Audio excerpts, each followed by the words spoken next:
Bien, estamos con el ex profesor Carlos Fernández López, que bueno, como es los 60 aniversario del colegio, nuestra idea principal, desde el blog del colegio y de la idea de realizar un video institucional, lo invitamos a que participe de esta entrevista para que nos cuente su experiencia, ya sea como alumno del colegio, su relación con el Vieites, también su función como preceptor y como docente de la casa, que la verdad ha sido un orgullo para todos los colegas. Así que bueno, Carlos, nos gustaría escucharte y escuchar lo que fueron tus experiencias, tus anécdotas en ambos colegios, ¿no? Y la relación con los valores que también nos querías contar. Bueno, yo la verdad que tendría que empezar para hablar de valores. Cuando yo ingresé a la escuela secundaria, que fue en el Hipólito Vieites, que tuve algo que decir y sentir, que ahí me sentía como en un régimen militar. Eso fue en el año 1964 y yo no acepto el régimen militar de ningún punto de vista. Y acá es algo que, de acuerdo a lo estricto que era, me enseñaron o tuve que encontrar la vuelta para que no me mandaran de vuelta a casa por no tener firmado el boletín. Hablé con mi mamá por este motivo, porque perdía las clases, y mi mamá me autorizó a firmar yo el boletín si ella no lo hubiera firmado los días lunes. Es decir, que yo empecé falsificando la firma para solucionar un problema de poder estar en clase. Esto sucedió en el Vieites, ¿no? Esto sucedió exactamente cuando yo me inicié en la escuela secundaria en el año 1964. Y eso lo veía también, que era usado por aquellos alumnos que no querían quedarse en clase, que no lo firmaban, así se iban en forma justificada por parte del colegio. En cambio, 3 años más tarde, en el año 1967, por la presión que uno tenía en el colegio, repetí tercer año. Y al repetir tercer año, tuve que conseguir otro colegio, y el colegio que pude conseguir y que me habían aconsejado era la Escuela de Comercio número 23, Dr. Luis Agote. En ese momento tenía el nombre de Semilla de Maldad. ¿Por qué Semilla de Maldad? Es porque algún alumno en esa época estaba el hogar obrero e iban y se llevaban un paquete de pastillas. O sea, le sacaban al kiosquero un paquete de pastillas. Eso era lo de Semilla de Maldad. Pero acá, al pasar al Comercial 23, yo en tercer año tenía un preceptor López y un día tenía que llevarle toda la documentación para completar el pase. Hablando con el preceptor López, le digo, mire, necesitaría ver al señorita. Y cuando le dije eso, me contestó muy mal y me dice, vas a hacer a preceptoría. Y dije, ¿qué fue lo que hice? Bueno, voy a preceptoría, estando en la preceptoría, se acerca el preceptorita al señor López y el preceptor López se mata de risa y comenta, mire, acá eso de profesor no va. Fíjese que cómo sería, y dígalo de nuevo, si acá a mi compañero se le llama señor. Y lo digo, señorita, ¿y a usted le parece que se podría decir señorita, que eso no sería una falta de respeto? Ahí entendí el diálogo que había en el Comercial 23.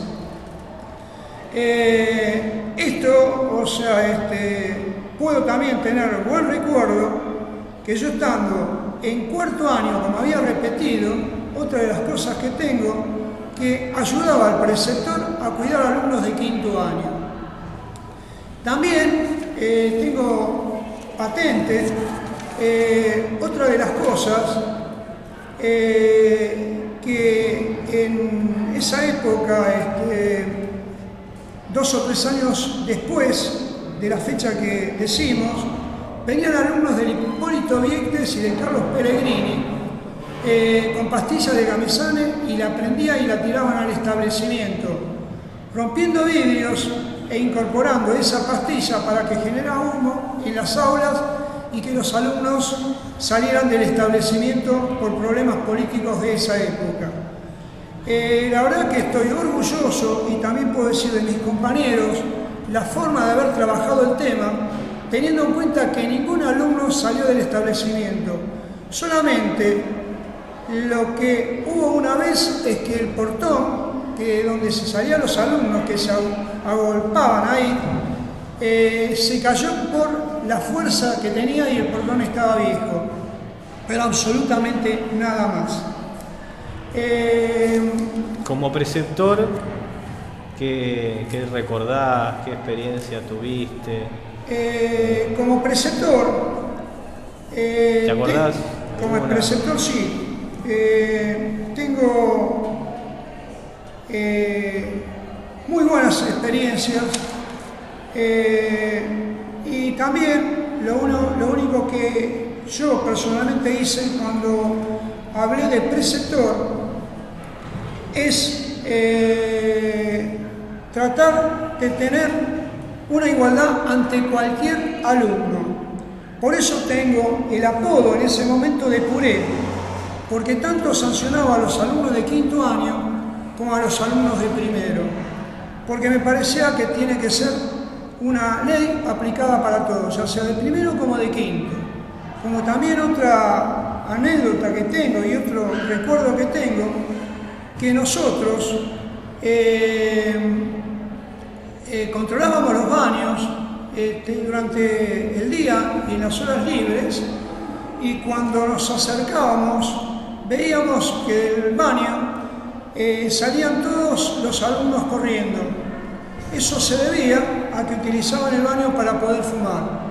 Y bueno, eso permitía sancionar al alumno, ¿no es cierto?, si se encontraba, o sea, fumando, que hoy en día hay otras cuestiones peores como la droga, y los alumnos no fumaran y tomaran conciencia que fumar es contra la salud.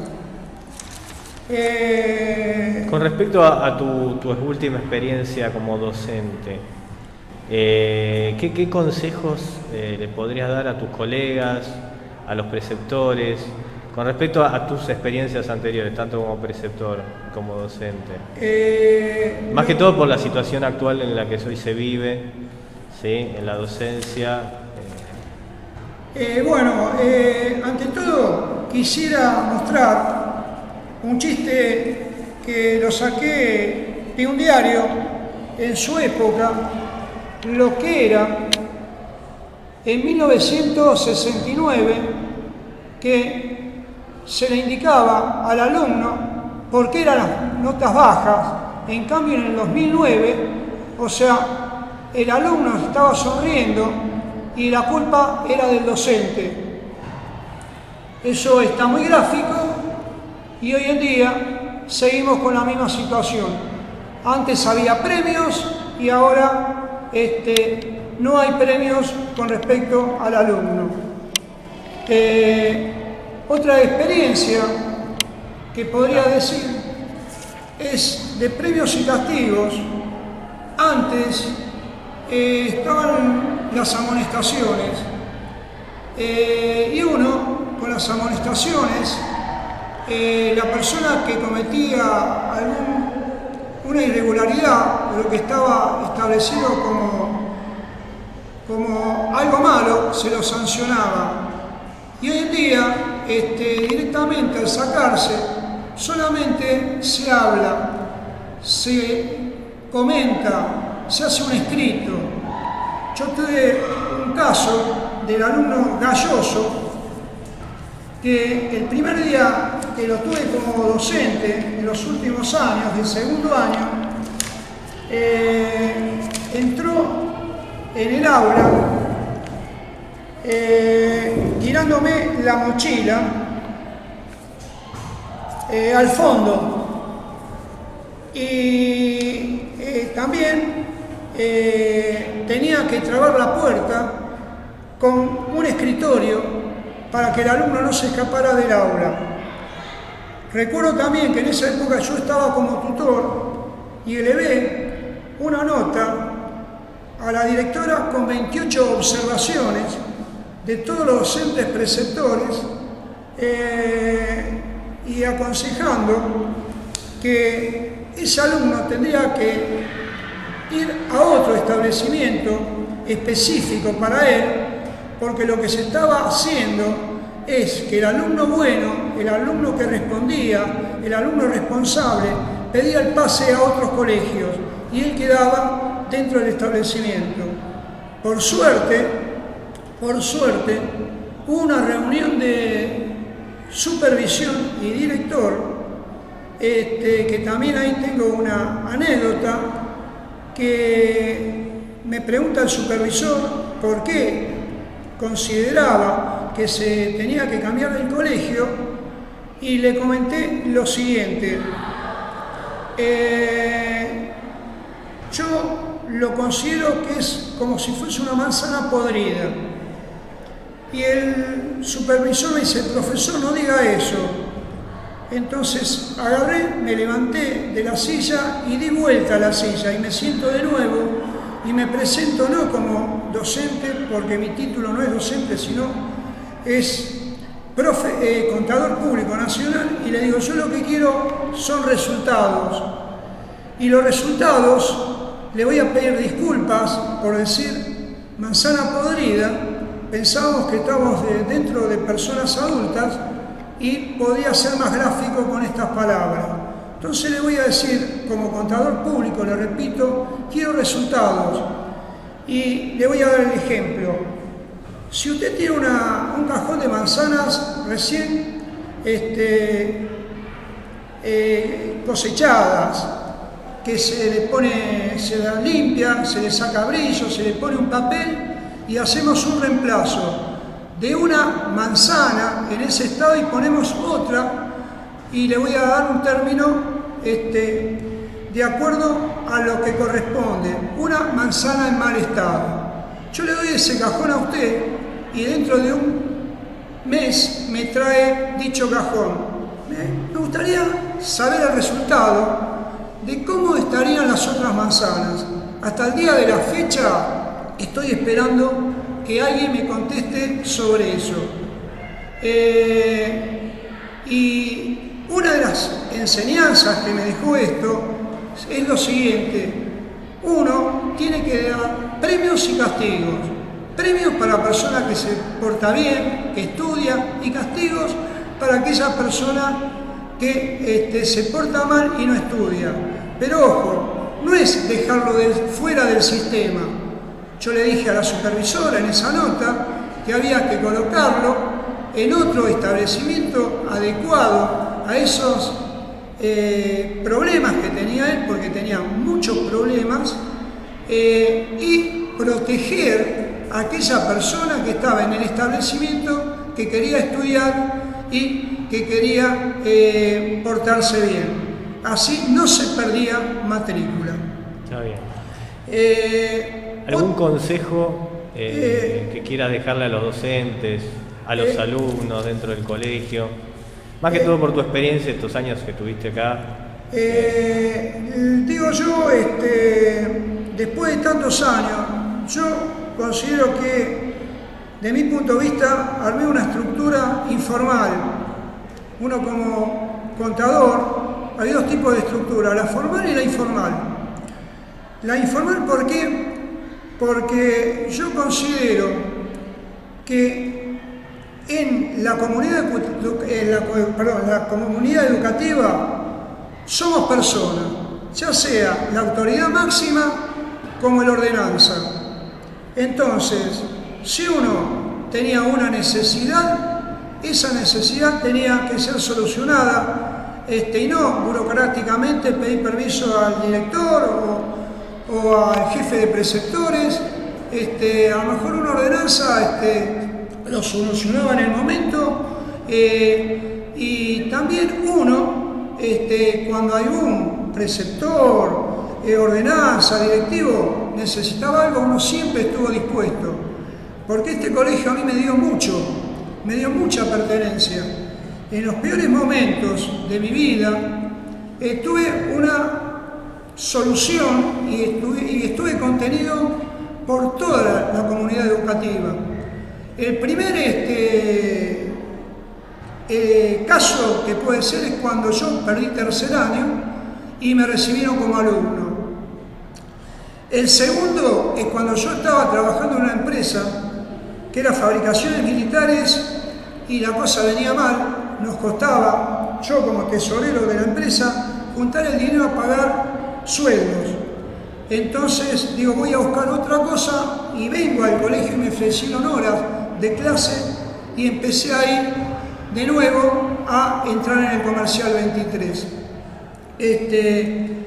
Y eso me permitió desarrollar, tener pertenencia porque conocía a mucha gente. Hasta mismo tengo la anécdota que una compañera, con los tiempos pudimos determinar que fue compañía de nupcería. Como también en la segunda parte como profesor conocí a mucha gente de secretaría, de la dirección administrativa docente, porque fuimos compañeros. Eso es lo que le da pertenencia al colegio. También una cosa que da pertenencia es hacer cosas por el colegio. Y en este momento recuerdo una anécdota en un segundo año, que cuando entro en el curso había un revuelo y digo, chicos, ¿qué pasa? Y me comentan que un chico de la mañana había dejado unas palabras que no quiero reproducir y empezamos el diálogo entre el grupo a ver qué se hacía. Entonces digo, bueno, veremos a ver qué opinan. Nos sentamos, unos opinaban, yo le voy a dar otro insulto, peor que eso se lo voy a escribir en la pared. Otro dice, el alumno afectado, yo lo espero en la calle y lo reviento.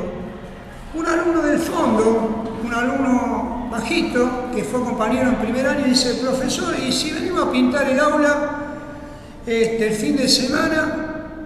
Y la verdad me dio pie, porque este alumno, el año anterior habíamos venido al colegio fines de semana a pintar el aula y se sentían identificados con el colegio, como yo también me sentía identificado cuando estuve en sexto grado en la escuela primaria, cuando íbamos a arreglar bancos o pintar esa institución.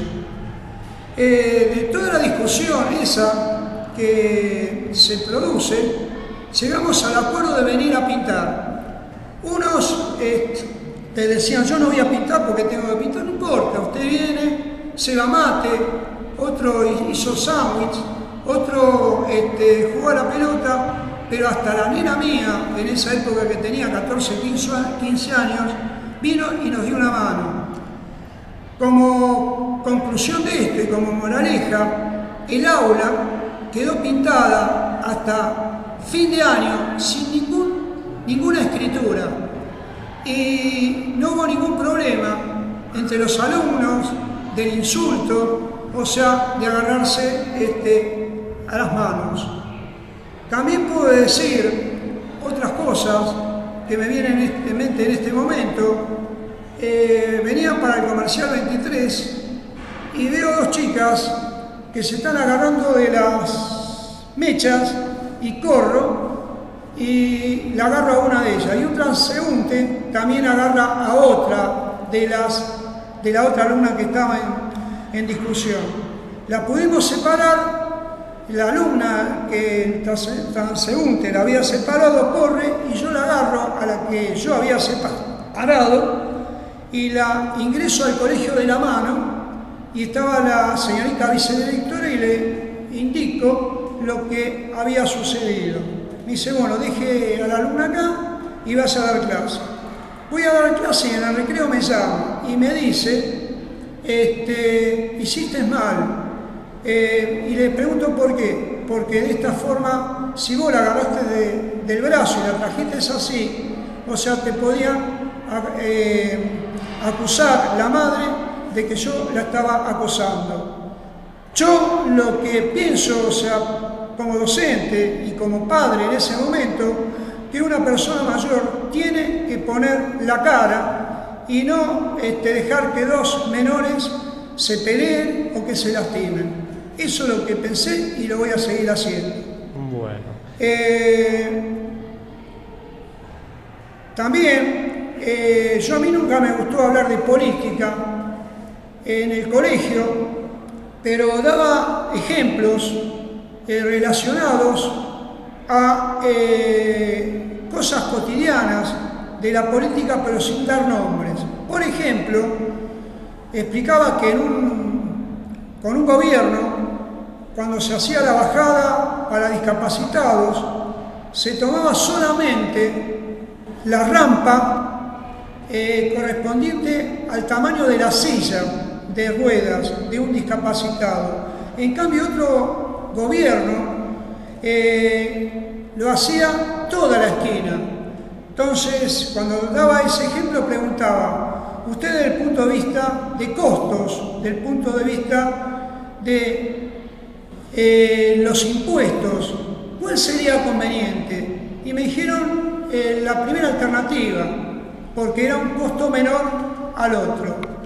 Y también tengo otra, hablando de política, y que hoy en día se habla de tanto de transparencia.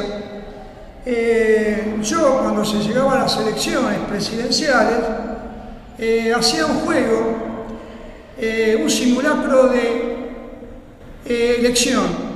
Entonces, primero, con una trampa, que ahora le voy a decir cuál era la pequeña trampa, primero hacíamos que cada alumno en un papelito votase por el candidato o partido que él diría que iba a votar. Y mi cartuchera la utilizaba como una, pasando por las mesas, y que cada uno depositase en la cartuchera su voto. Después de esto, lo que hacía era hacer pasar a todos los alumnos enfrente en el pizarrón y ponían el voto que correspondía según lo que habían dicho eso. Al final sacábamos los totales del pizarrón y llegamos a un total. Después, cuando abríamos la cartuchera y volcábamos en el pizarrón para obtener el resultado, todas las veces que hemos hecho este procedimiento, nunca el voto secreto como el voto cantado daba lo mismo. Entonces pregunto, ¿a dónde está la transparencia del electorado? Y por último digo lo siguiente, Dios me dio la posibilidad, y agradezco a Dios, a tener la pertenencia que no creo que muchas personas tuviesen la posibilidad de ser preceptor, alumno y docente, y terminar mi carrera como coordinador de área. Ahí mismo... Contanos tu experiencia como coordinador del área contable.